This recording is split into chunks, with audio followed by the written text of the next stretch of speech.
Why doesn't President Biden transfer millions of decommissioned shells and thousands of decommissioned M113 to Ukraine? You don't need congressional money for that.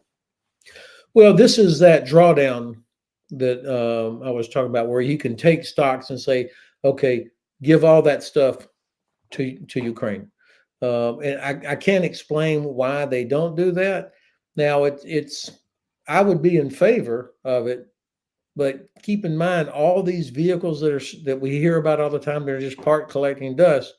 They are nowhere near ready to be put into operation. So either we would have to do a lot of work and spend a lot of money getting them combat ready, or you basically are sending wrecks to Ukraine. And that's been a complaint already, that some of the things we provided so early and so quick showed up that were not surfaceable. So some of them are being used as a source of spare parts to fix others, what we call cannibalization.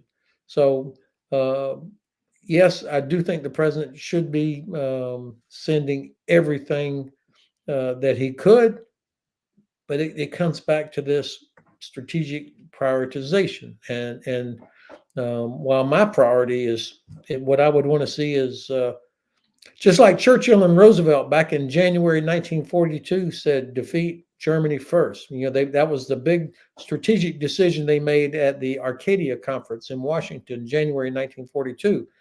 Even though the U.S. Navy was still smoldering, ships were on fire in Pearl Harbor, and most Americans did not want to get into a European land war, Roosevelt and Churchill knew they had to defeat Nazi Germany first, and then Japan. So that's what I'd like to see. Russia first, defeat Russia first. Then Iran will not have they won't have a friend. The Chinese will go like, oh, I mean, that would be an effective deterrent. But we're not there right now. In that context, how do you view France's president's statement about support and troops in Ukraine? Is that just a politician speaking, or do you see some significance to that? Well, of course, he's a politician speaking. He's the president of the country, but I thought it was brilliant.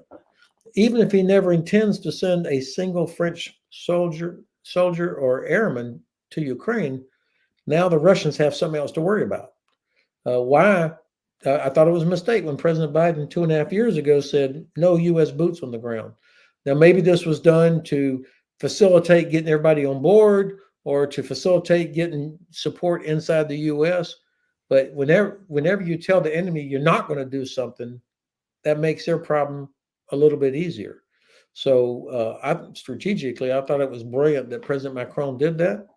And of course, Chancellor Scholz and some others immediately moonwalked away from that, like, hey, that's not us. But actually, several countries have said, yeah, this is like the Polish, for example. It's like, yeah, we do need to leave that option on the table. I thought that was a good thing.